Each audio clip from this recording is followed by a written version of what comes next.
Hello, everybody. My name is Alan, and it's that time once again. Let's talk some metal. May not talk a huge amount tonight. Recording this in late July, my throat's kind of bugging me. I don't know if it's all the Canadian wildfire smoke or weird allergies or some kind of little bug I've picked up.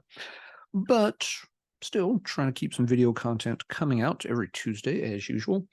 And this one's going to be kind of just a simple catching up on some VCLT thank yous for some stuff I got in the mail, and also just a few odds and ends that I've come across, picked up. So nothing too extravagant.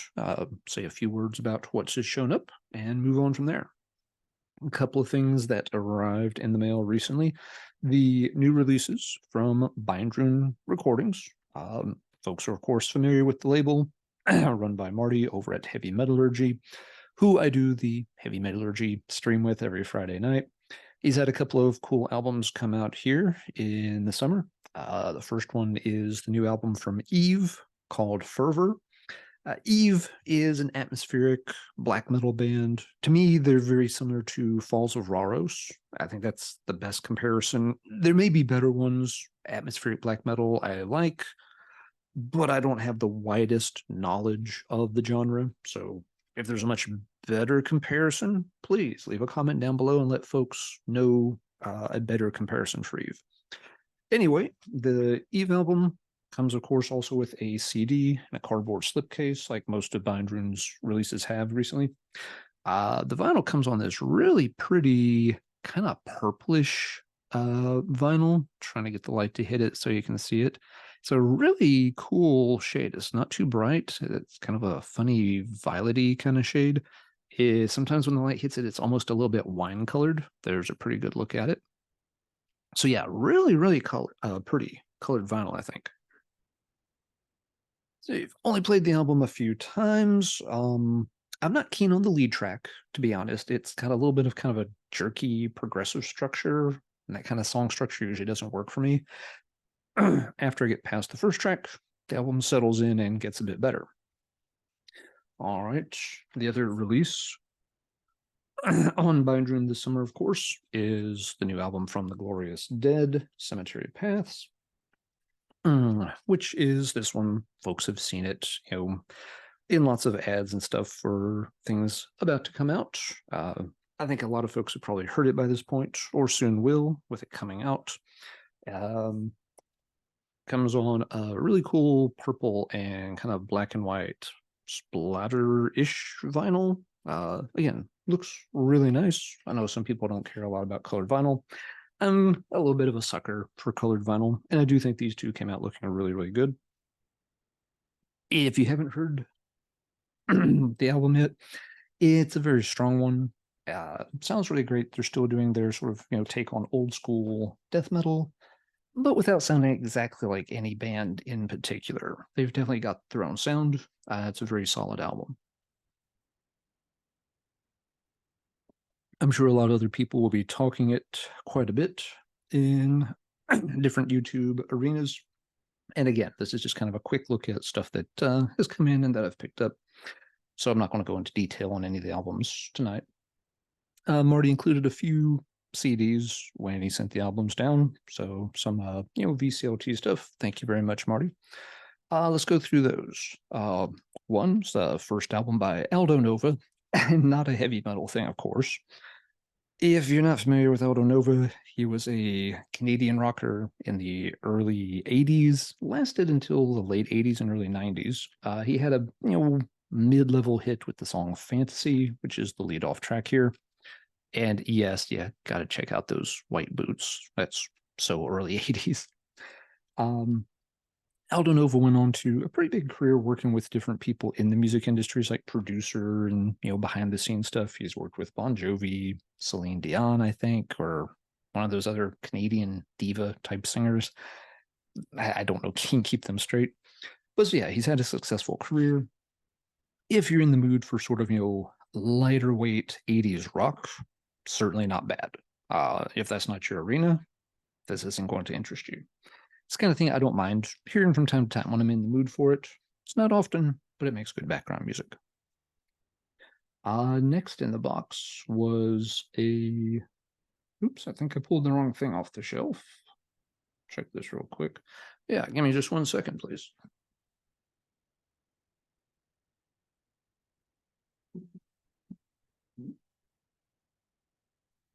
Yep, almost showed the wrong CD. Sorry about that. Had this interesting Manowar bootleg. It's got a title in German, which is basically, Heart of Steel, one of their songs from Kings of Metal.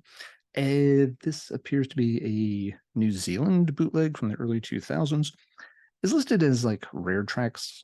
I don't know how rare any of this is.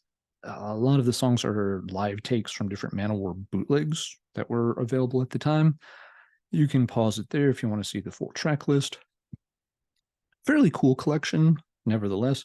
The sound quality on some of the live bootleg tracks is about what you'd expect from live bootlegs from 20, 25 years ago. Not real, great stuff, but still pretty cool to have. The one track on here that I'd say was rare is the again Hers auch Stahl, which is them singing Heart of Steel in German. Hadn't heard that before, so kind of cool to have at least one unheard track on the Manowar boot. Next up, a couple of newer bands I didn't know anything about. This band is called Evil Lyn. Yes, they are named after a character from He-Man and the Masters of the Universe. Not sure that's a good idea when coming up with a name for your heavy metal band, but whatever. Musically, it's not bad whatsoever. It came out on No Remorse Records a few years ago, and it's pretty good new wave of traditional heavy metal. The songs have a good energy to them. They're pretty lively. The guitar work is very solid. Vocal range may be a bit limited. The lyrics are, kind of generic, straightforward stuff, but the songs come together pretty nicely on it. It's a good listen. The only knock against this album, and it is worth mentioning, this is the kind of thing that you listen to and you're like, wow, that is yet another good new wave of traditional heavy metal album. But is there anything that makes it stand out from the dozens or hundreds of other releases like this? Not convinced there is yet. So while I've played it a couple of times and I like it, this is the kind of thing that after you play it a few times, you feel that you kind of know the album inside and out. There's nothing much else left to hear. And it can very quickly get lost on the shelf. You put it away, and 3 years later, you find it and just like, what's that? Oh, kind of forgot about that. Only time will tell if that's what happens with Evil Lyn. But yeah, certainly not a bad album in this style. There's just a lot of competition in this realm. I'm not sure this one stands out enough to rise to the top, but a cool listen. The exact same things can be said about this next album. It's by a band called Friends of Hell. This is a little bit of a supergroup. It includes, names are here on the back, Tanale Jarva from Sentenced's early days, Albert Witchfinder from Reverend Bizarre fame, of course, and we'll get the other fellow's name wrong, but Tass, who played on one of the Electric Wizard albums. I think it was Black Masses, one that came out, not one of the early albums, not the newest one either. So yeah, Tass wrote most of the music for this. It's on Rise Above Records. And with that kind of lineup, it's exactly what you would expect. It's very traditional, old school, doom metal, very heavy sound. Lots of, the typical witches and fire and nuns and upside down crosses and, selling your soul and Lucifer, Satan kind of lyrics to it. It's done very well. I mean, with that lineup, it'd be kind of hard for them to sound bad.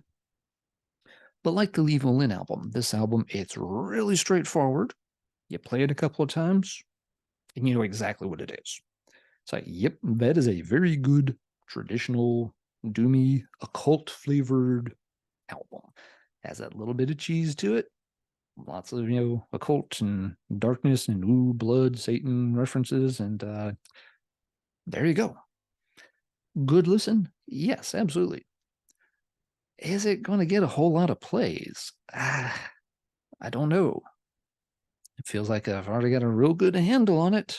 There's other stuff that's waiting for a chance to play. I don't know if there's anything that's going to keep this in rotation very long or make me dust it off and take it back off the shelf anytime soon either. So very cool to check it out. I didn't know about this project, so it's cool to see what they're working on these days. Nice album. There's a lot of generic doom albums in that style out there these days. So once again, while it's a really fine record, I just don't know if it's good enough to stand out in a very crowded field. Let's see. Up next, a couple more that Marty sent. Storm Witch, Witchcraft. This is, I think, their 9th album from around 2004, which was actually released on Nuclear Blast. A little surprised they got picked up by Nuclear Blast. Storm Witch has always been sort of a second-tier German metal band.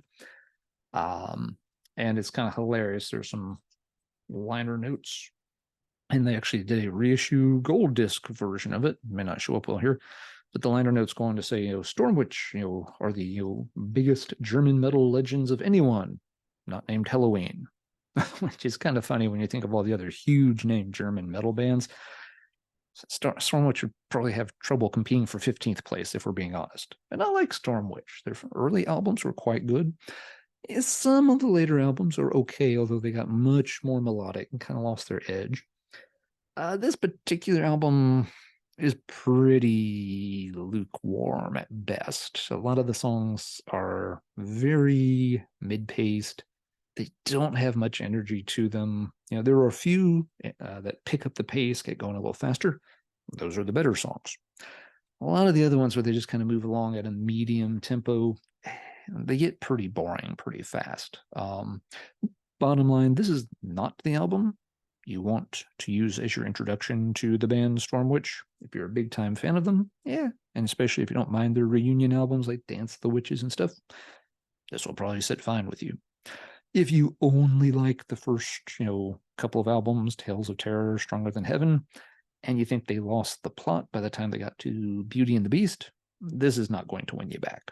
So cool to check it out. I had not heard this one. I've heard most of their albums, not all, but most.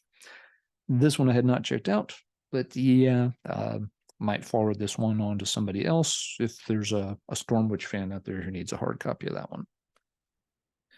And then last but not least in the box, Marty included this is technically a bootleg copy of Medieval Steel, a traditional metal band from Tennessee, did a 4-track 12-inch EP back in the 80s. It's always been a very collectible and desirable item. Pretty good stuff. What's kind of funny is they did a collection anthology around 2004, 2005 called Dungeon Tapes or Dungeon Sessions, Dungeon something. And it included the EP and about maybe like 6 more tracks on it. I think it had 10 tracks total. So it had some extra demos. Nice enough collection. Then there was a second anthology put out, maybe by No Remorse Records, around 2012, 2014. That was called The Anthology of Steel. Had a pretty much the same track list, but was 1 or 2 tracks shorter. Well, this particular bootleg has the cover for The Anthology of Steel. It actually has the track list of the Dungeon Tapes collection. And when I put this in like the CD burner or run it through like iTunes to burn a copy, it actually pulls up and reads as the Dungeon Tapes, not as the Anthology of Steel. So it's kind of weird that the boot's got the packaging from one anthology, but musically it's the other anthology that was used as source material. If you've never heard Medieval Steel and you like just that classic, early and mid 80s traditional metal sound, a little bit of sci-fi, a little bit of medieval fantasy stuff in the lyrics, it's worth a listen for sure. I've already got the Dungeon Tapes one. Don't really need this. So this will probably also go in the VCLT pile for me to send on to somebody else.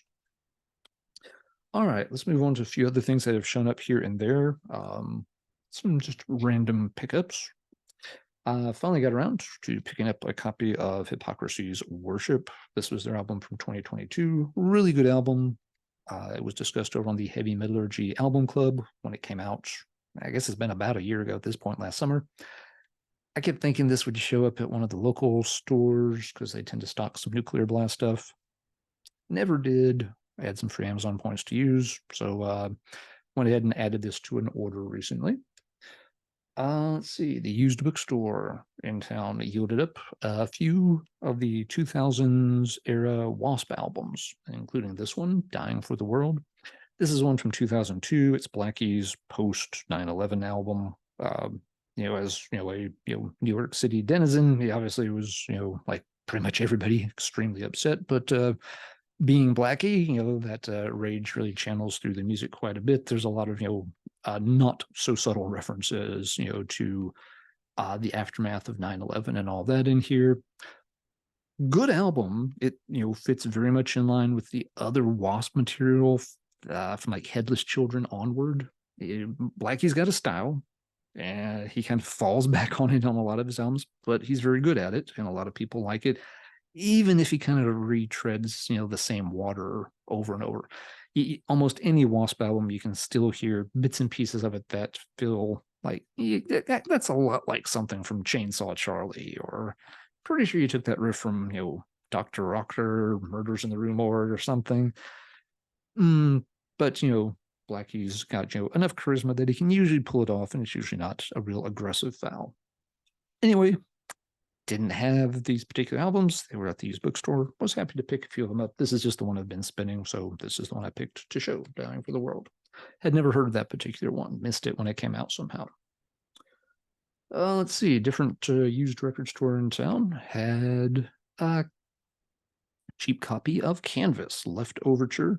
This was their big breakout album. Of course, lead song is Carry On Wayward Son. We all know that song. Good song. I think we've all heard it plenty. But this album has a lot of other good tracks on it too. The band was, sort of at their creative peak. A lot of people list this as one of, if not their best albums. Steve Walsh sounds great on it. Songwriting's tight. It's got a lot of good ones. What's on My Mind, has a really great riff to it. Miracles Out of Nowhere, The Wall. Really strong set list overall. Had never heard this album in full, so I was happy to pick it up for just a few bucks. Kansas is one of those bands that it's always a little hard to pin down. They often seem to get lumped in the prog rock category, which never feels quite right for them. The liner notes in the booklet for this one actually sort of discuss putting them more in like the art rock category, maybe closer to Queen than Yes or Genesis. And I kind of see where they're coming from. That the songs, they're definitely a bit more high-minded than your typical hard rock stuff, but they don't have the overly complex and very off-the-wall, oddness that we tend to associate with more prog rock bands. So, again, never really heard Kansas referred to as art rock, but I can kind of see where they're coming from here. Yeah, I still think the band's, at their best when they stick a little bit more to the hard rock end of things. The times Kansas tends to lose me is when the keyboards get a little overly excited and they start doing those little widdly doodly doodly doodly kind of runs. Yeah, that's always where I feel like maybe they're at their weakest, but that's just my opinion. Don't know their catalog real well, of course. I've had a greatest hits album and one or two other Kansas albums here and there, but yeah, if you've never checked out Left Overture, it's a very solid album, worth the praise, lives up to the hype. All right, a couple of things I ordered that have recently shown up. We've got Kirith Angul CD. This is their 1978 demo, affectionately referred to as the Orange Album. This one got sort of officially released by the band a couple of years ago through Bandcamp. I think first it was digital only, and then they did a cassette drop. They may have also skipped the digital part and just did a very limited cassette drop. A collector friend of mine was able to pick one of those up and sent me a really high quality rip of it. So thanks for that. It later got put on a CDR pressing, which don't know if I ever understood the point of CDR pressings. It's like, doesn't that just mean you ran it off at home? Yeah. But South American label, I think it's Metal Army, did finally a true CD pressing of it, and so ordered this one. A couple of these songs would show up on later releases, notably Atom Smasher. Bits and pieces of these, songs you might have, a riff here or a guitar line there that would also make it into some stuff later for like Frost and Fire. But a lot of these songs, never really made it out of the, quote unquote, demo stage. It's not their strongest material. Hey, it's, their first set of real recordings. So, of course, you don't expect it to be as strong as what they did 2 or 3 albums into their career. But I love Curious Angul. There's still some cool stuff on here, so I still wanted to add it to the collection. I don't think they pressed a lot of these. I haven't seen it for sale in many places. So when I had a chance to order it, I went ahead and did so. Up next is something that's just come out in 2023. It is a box set of the 4 Sinner albums on Noise Records. Sinner, of course, is long-running German metal band project of Matt Sinner, probably better known for his Primal Fear albums than Sinner, even though Sinner goes way back to the earliest 80s. Sinner was always kind of one of those second or third tier German bands. They never got nearly as big as, the Halloweens or Running Wilds or Creators, any of that stuff. They were one of the few bands on Noise in the early days that had actually recorded a couple of albums before coming to Noise. This was not a band that, Noise discovered and signed straight out of the bar scene. They'd already done 2 albums prior to getting on Noise. The deal with Sinner, though, is apparently, Walter Bach was the main guy at Noise and was one of, his sort of associates who kind of talked him into getting this band on the label. Walter reportedly was never very keen on them for being a little bit, lightweight compared to the rest of the Noise roster, which is fair.